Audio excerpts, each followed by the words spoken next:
Para alguns pais, conversar é o primeiro passo. Porrada, acho que não educa a ninguém. Então, primeiramente, eu acho que deveria conversar com eles, para depois então tomar umas fumadas.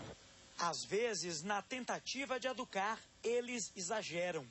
De acordo com uma pesquisa que ouviu cerca de 11 mil pessoas em todo o país, a maioria dos pais admite já ter batido pelo menos uma vez em seus filhos. As crianças que mais apanham são os meninos. As meninas recebem menos punições físicas. Já entre os pais, são as mães as que mais batem. 69% admitem já ter batido nos filhos. Já entre os pais, esse número cai para 44%. Nas ruas, a maioria diz que prefere o diálogo, mas confessa, se a criança passar do limite, pode acabar apanhando. Existe um momento que o castigo não funciona mais. Desobedece, não... Às vezes a palmadinha é preciso, é necessário. Pois é, você concorda com ela? Para discutir esse assunto, tirar dúvidas, vamos falar com a psicopedagoga Lilian Gonçalves. Nós convidamos uma profissional para falar desse assunto, né? Nada melhor do que a pessoa que entende tudo. Tudo bom, dona Lilian? Obrigada, então, pela notícia, pela visita a gente aí da entrevista aqui. A última entrevistada falou assim, há momentos em que conversar não adianta mais. Já falei tudo com o filho. Aí tem que dar a palmadinha mesmo. Essa telespectadora está correta? Nós temos o hábito de tratar dos assuntos sempre num momento já tardio. Não é muito próprio da nossa cultura uma atitude preventiva, nem em relação à saúde, em relação à formação dos filhos, enfim. Seria muito interessante procurarmos mudar de atitude em relação a esta postura diante da vida. Pronto, então vamos pegar o exemplo dessa opinião aí. Vamos lá que o filho dela seja bastante agitado, o que é chamado de um menino atentado. Então, como é que previne, como é que identifica que a criança está se tornando uma criança sem controle? Eu estava assistindo uma entrevista essa semana a respeito de uma criança que estava muito agitada, sempre recebendo castigos na sala de aula.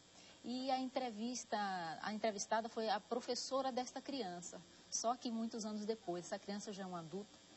E o depoimento dela foi muito interessante, inesquecível. Ela dizendo, eu dava muitos castigos, eu não entendia, naquela época eu não tinha conhecimento suficiente para entender que esta criança era um gênio. E realmente, hoje em dia, é uma pessoa reconhecida na sociedade, um gênio, por isso que ele não conseguia se adaptar. Porque dizem que essas pessoas que têm um QI muito alto, essas crianças, elas ficam entediadas com os assuntos, exato, porque elas têm uma compreensão muito mais rápida do que as outras, né? A escola tradicional, uma educação sistematizada, ela realmente procura nivelar os alunos, e não se nivela a gente, né? Nunca. Tem competências muito diferenciadas. Então, hoje em dia, nós conhecemos a questão do déficit de atenção, a questão da hiperatividade, enfim, da questão dislexia. De ser criança mesmo, né?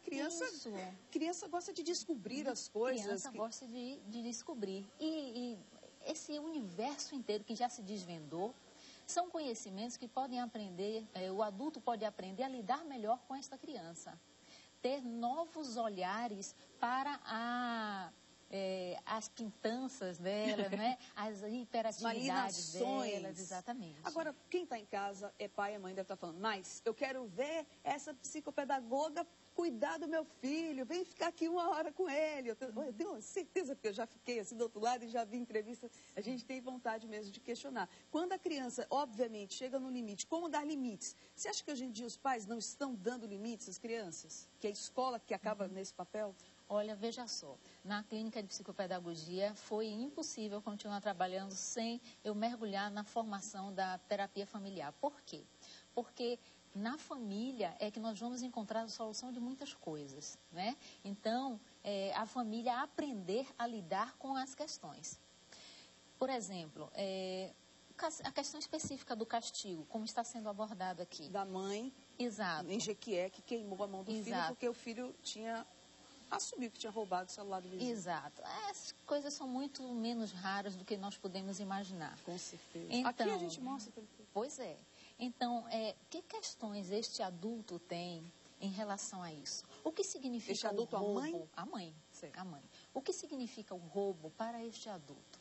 Né? Na história de vida desta mãe, o que significa esse roubo? Que simbologias, que significâncias existem que foram tão avassaladoras a ponto dela ter aquela atitude? Ela pode ter apanhado também, né? Pode ser cultural, né? Podemos Ela apanhou... hipotetizar muitas coisas. Muitas coisas.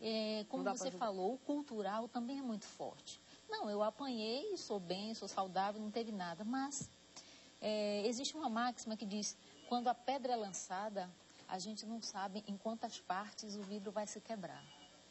Então, nós não sabemos aquela surra, aquela queimadura, aquele grito na frente dos coleguinhas, quanto aquilo vai destruir ou não a personalidade, o psique daquela criança. Como é que vai ser aquele adulto? Nós não sabemos se não vai dar em nada ou se vai dar num grande trauma. Última pergunta, fazer o que então para não bater?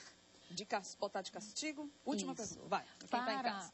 Para as crianças que ainda estão no início de formação, que ainda é possível ter uma atitude preventiva, pois bem, a atitude preventiva, que seria o diálogo permanente, mas um diálogo franco, sincero e verdadeiro, olho no olho, e não aquela coisa de dar um sermão, porque o sermão não chega até a criança, até porque o vocabulário do adulto é muito mais amplo do que a criança pode entender. E segundo, ele está falando das experiências dele, não das experiências da criança. Para a criança que já está num nível de vício na relação, né? O vício da violência, e nunca é tarde para resgatar coisas boas dentro do psique de uma pessoa. Amor resolve tudo. Conversa. Amor, mas aliado a uma atitude. Se você, adulto, não consegue modificar a sua atitude, peça ajuda.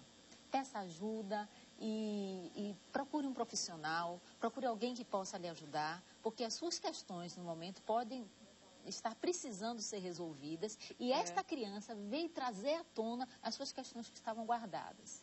Muito obrigada, então. Essa é a psicopedagoga Lilian Gonçalves, falando aí de um assunto extremamente importante. E é verdade, eu agradeço muito. Eu te agradeço, foi um prazer enorme, Adriana. Não, e esse assunto é dá horas aqui, né? A gente falando, porque a gente foi filho, né? Mãe. Exato. E aí é realmente um assunto bem empolgante. Eu agradeço muito, tá? Bom dia, 7h33. Olha só que história engraçada. Eu tenho uma amiga que tem um pai que, quando ela era criança, falava assim, minutos para você pensar no que você fez. Aí ela ficava sentadinha no cantinho assim e ficava pensando naquilo que ela tinha feito. Aí depois do castigo, né, breve castigo, ficavam conversando. É uma das alternativas, né, conversa acima de tudo, desde pequenininho.